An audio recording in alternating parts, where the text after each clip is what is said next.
Good morning, everyone. A little update from me this morning. It's the 28th of May and it's 2 months since I had my hysterectomy, and I have a checkup today at the hospital. So haven't made it through May without going to the hospital, but hopefully it'll just be a quick in out kind of thing. Well, as much as the NHS can be a quick in and out. So yeah, thought I would take you along with me and let you know how it all goes.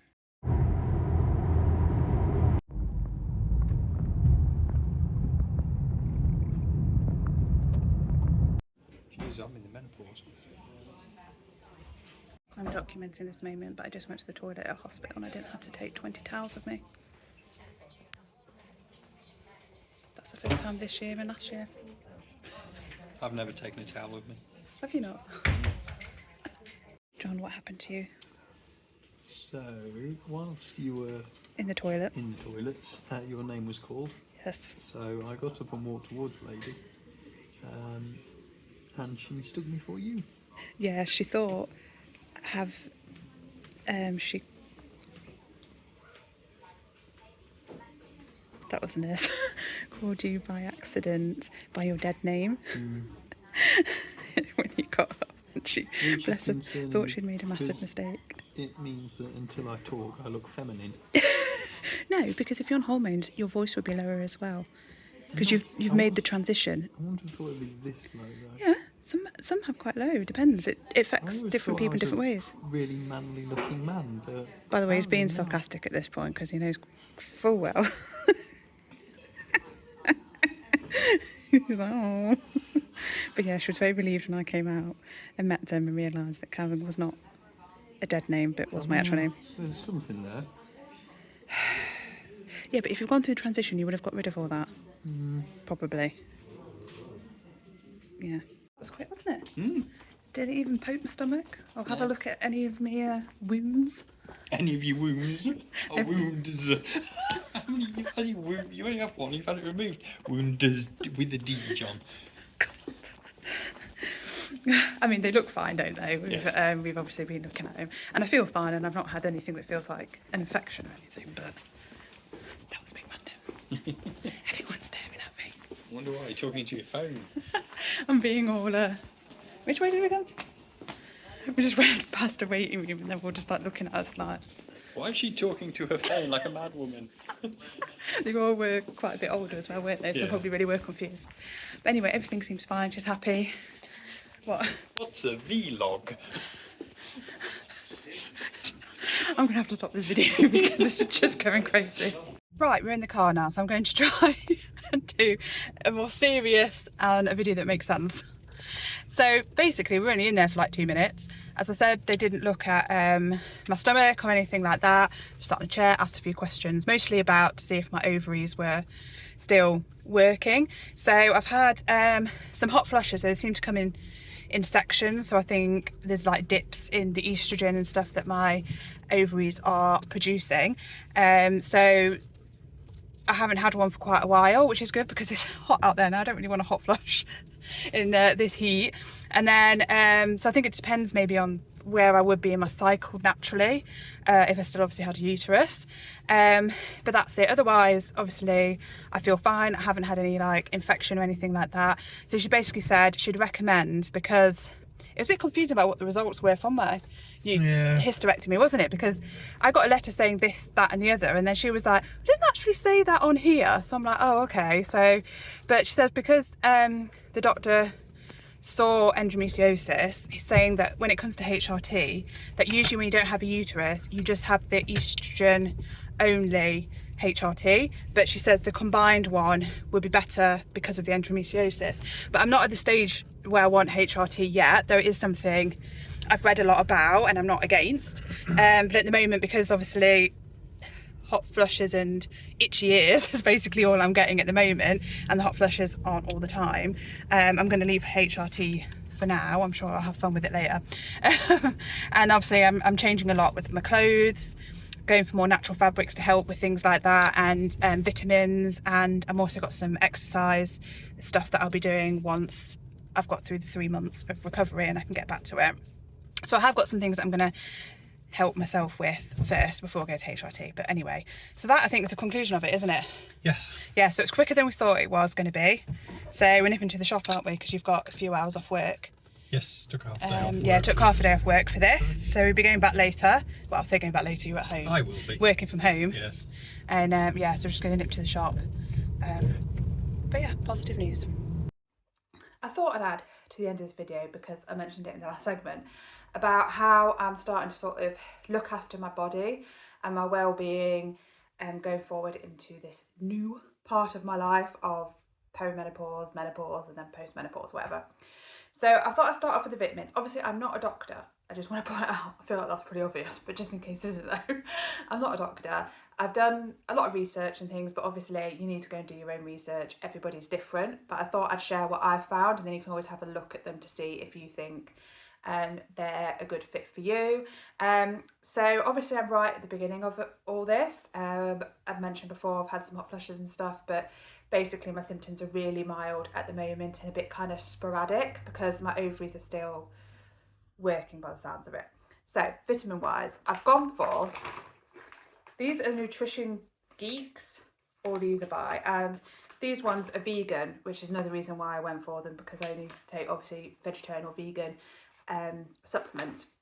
So these are magnesium, and I've seen magnesium mentioned in so many different write-ups, I guess, about perimenopause, and it's really good to help a lot of those symptoms and things on there. And these are all those Nutrition Geeks, by the way. And then these ones are also vegan tablets. These are iron. So a lot of what I'm taking with the iron, this is partly because I am vegetarian. So I've taken iron supplements previously, but I've never had a problem with my iron levels until this year when I was losing all that blood. So there wasn't anything wrong with my diet. And I've been vegetarian for like 23 years or something. So it's not a new thing for me. So I do take these iron tablets mostly to help with getting my body back on track from before, but they help in so many different ways anyway at this time of your life. And then also I'm taking vitamin D. So these come up a huge amount. Them and the magnesium tablets come up so much when you're looking at supplements for perimenopause. These ones are vegetarian rather than vegan tablets.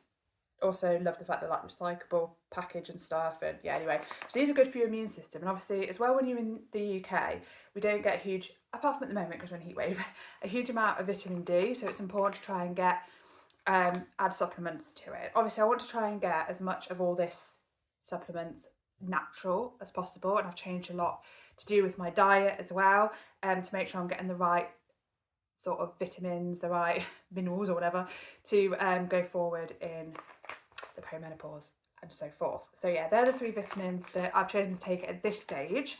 Obviously they're not necessarily suitable for everyone, so do your research, but they're the 3 that for me I've decided I'm giving a go. Another one that comes up a lot, which I'm not taking on the basis of it's not vegetarian or vegan, is collagen. So you can get collagen supplements that are vegan. They're extremely expensive because they're like plant collagen. So I don't know whether I'm going to go for that or not. And a lot of the time they're in like a powder that you put in drinks. Ooh, I can't do that. Anyway, but yeah, collagen comes up a lot as well. And I think that's one that if I wasn't vegetarian, I would probably be taking too. I've also been having massive clear out on my clothes.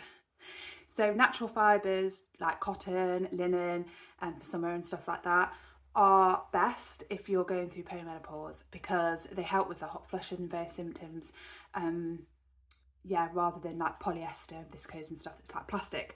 So I've been looking for, it's got to be at least at the bare minimum 50% linen or 50% cotton for like my summer wardrobe. So I've just bought these shorts.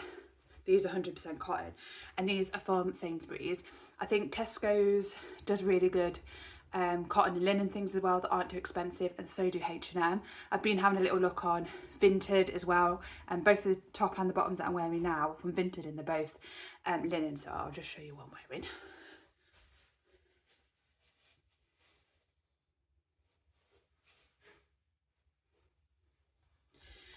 So they're like obviously navy blue linen, and then this is like white and red stripes. So I think this is originally from, can you see? Oh, Tesco's, so here's what I said. And I think the bottom's also from Tesco's. think they're from Tesco's as well. But yeah, they're much more breathable, and I'm doing quite well in this current heat wave, to be honest. I've not had any like hot flushes and stuff. So far I feel cooler and yeah, comfortable, which is the aim of the day. Dietary wise, I've gone for more fruit and veg. These are blackberries that we actually picked last year that have been frozen until now. Strawberries, juice, another way to get 5 a day. Also, I like adding this to smoothies. Again, smoothies are good for this time of year. Veg, natural yogurt as well. They have a lot. You can see it says vitamin D and gut support and that on there. I like having that with fruit. Spinach is really good for iron and various things like that. Corn's a meat substitute, so it has a lot of things in it that you actually normally get from a meat, but you don't actually need to eat meat to eat it. I've also been adding these chai, is that how you say it, seeds, to my yogurt and things like that. You can do overnight things with them, mixing them with yogurt and a bit of fruit on top as well, which I might give a go. So yeah, I've been adding those as well. They're a good source of many good things. Cereals are good as well. As you can see, these have vitamin D in too, and a lot of these, because if you're adding milk and you're not vegan or whatever, then obviously there's iron in that as well. I am also back to doing my yoga, but it's like it's not what I'd normally do, because I've got to wait for 3 months before I can go and do it properly. So it's a lot of like sort of gentle stretches and things like that. So I want to be obviously doing that again, and I want to try reform Pilates. So that's one of the exercises that I've seen recommended again for strength training, and also running, but I don't know. I did the Catch 5K once upon a time, and I did run for a while after that, but I don't know whether I can be bothered with that. But running comes up a lot about being good, so maybe, but I can't do that anyway until the end of the 3 months.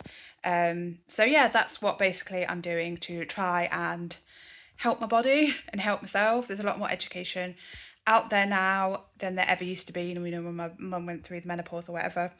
And I feel like there's a lot more research going into it now that the generations behind me are going to really benefit from. So yeah, anyway, that's what I found. If you've got any good tips that you found, then please put them in the comments, because I'm all here for that. All here for a bit of research. I'm still doing research. May change things as things go further on and things. But at the moment, this appears to be working for me.